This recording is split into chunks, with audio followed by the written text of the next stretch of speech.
Assalamualaikum warahmatullahi wabarakatuh. Halo guys, perkenalkan nama saya Harmiati dengan nomor induk mahasiswa 210-250-30-10-14 Universitas Tomakaka Mamuju, Fakultas Keguruan dan Ilmu Pendidikan, Program Studi Pendidikan Bahasa dan Sastra Indonesia. Video ini dibuat untuk memenuhi salah satu tugas dalam mata kuliah apresiasi puisi dengan dosen pengampu Bapak Dr. Suparman, SPD, MPD.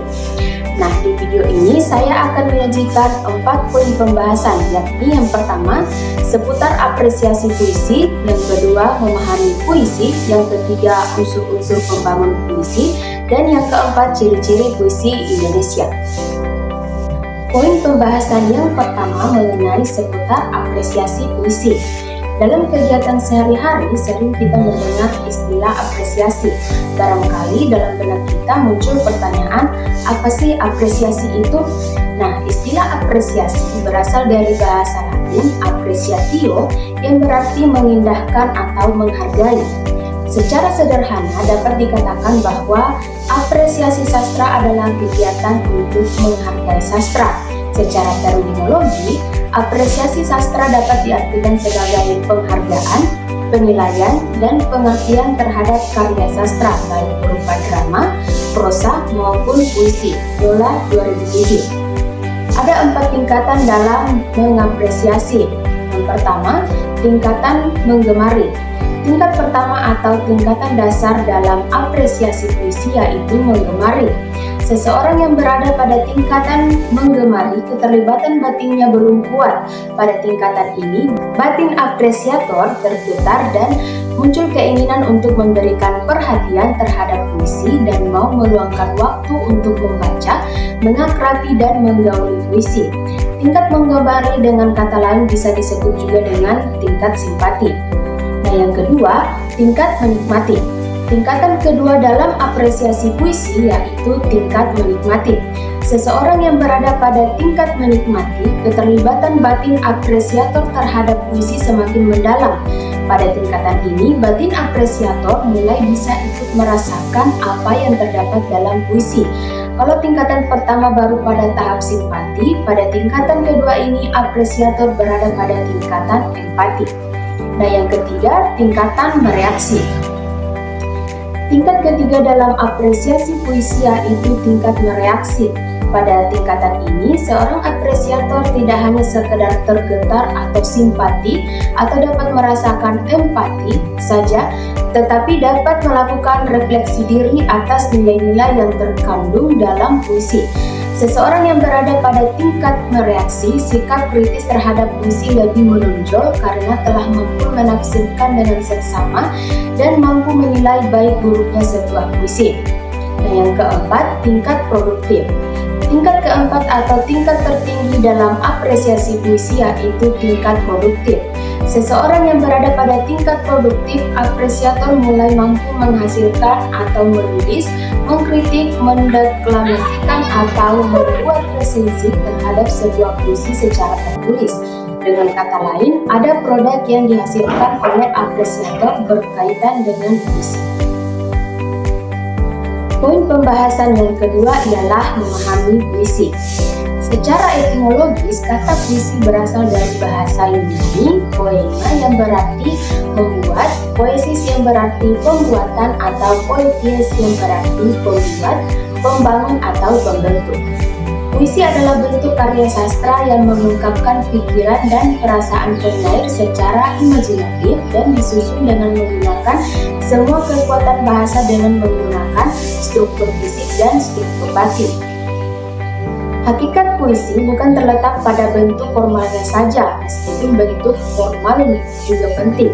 Hakikat puisi ialah apa yang menyebabkan puisi disebut puisi. Terdapat 3 aspek yang perlu diperhatikan untuk mengetahui hakikat puisi, yaitu fungsi estetik, kepadatan, dan ekspresi tidak langsung. Pembahasan ketiga yakni unsur-unsur pembangun puisi. Puisi adalah sebuah struktur yang terdiri dari unsur-unsur pembangun. Unsur-unsur pembangun tersebut bersifat padu karena tidak dapat dipisahkan tanpa mengaitkan unsur yang lainnya. Unsur-unsur pembangun tersebut juga bersifat fungsional dalam kesatuannya dan juga bersifat fungsional terhadap unsur lainnya. Unsur pokok yang terdapat dalam sebuah puisi terdiri dari struktur fisik dan struktur batin. Struktur fisik puisi meliputi diksi atau pemilihan kata, kata konkret, pengimajian atau pencitraan, bahasa figuratif, verifikasi, dan tipografi. Sedangkan struktur batin puisi meliputi tema, perasaan, nada, dan suasana serta amanat. Poin pembahasan yang terakhir mengenai ciri-ciri puisi Indonesia. Periode puisi selain ditandai dengan tahun kemunculannya, juga ditandai dengan ciri-ciri puisi yang dikaitkan dengan situasi serta pandangan dan pemikiran penyair terhadap masalah yang dijadikan objek puisinya. Periodisasi puisi adalah pembabakan waktu terhadap perkembangan puisi yang ditandai dengan ciri-ciri tertentu. Berikut penjelasan mengenai ciri-ciri puisi dalam setiap periode. Periode 1920 sampai 1933. Puisi-puisi pada periode ini masih mewarisi corak puisi lama, mirip pantun dan syair. Hanya saja, sampiran ditiadakan untuk menjadikan puisi lebih intens. Corak puisi seperti syair tidak digunakan sebagai cerita, namun digunakan sebagai pengungkap makna yang lebih padat. Dikarenakan puisi periode masih mewarisi corak puisi lama, maka ciri-ciri puisi pada periode ini tidak jauh berbeda dengan ciri-ciri puisi lama.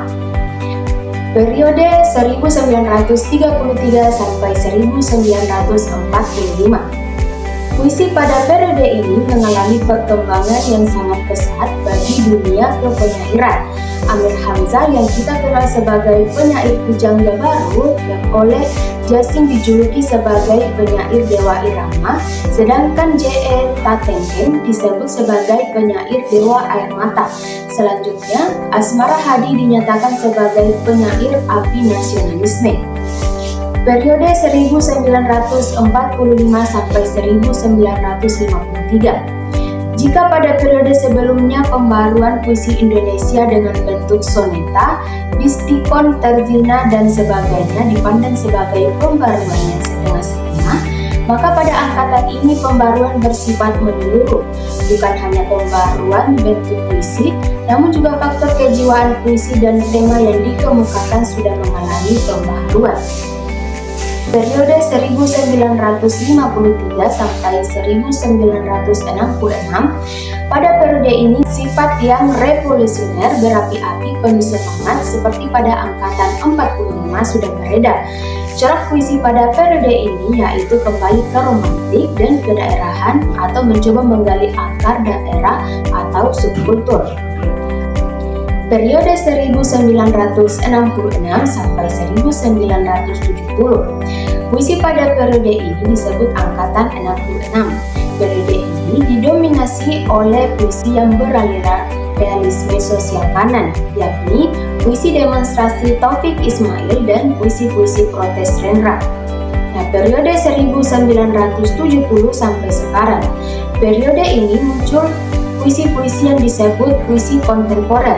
Istilah kontemporer menunjuk pada waktu bukan pada model puisi tertentu. Hal tersebut dikarenakan pada masa kontemporer ini banyak model puisi yang konvensional. Itulah tadi materi yang dapat saya sajikan. Apabila ada kekurangan mohon dimaafkan. Sekian dari saya. Assalamualaikum warahmatullahi wabarakatuh.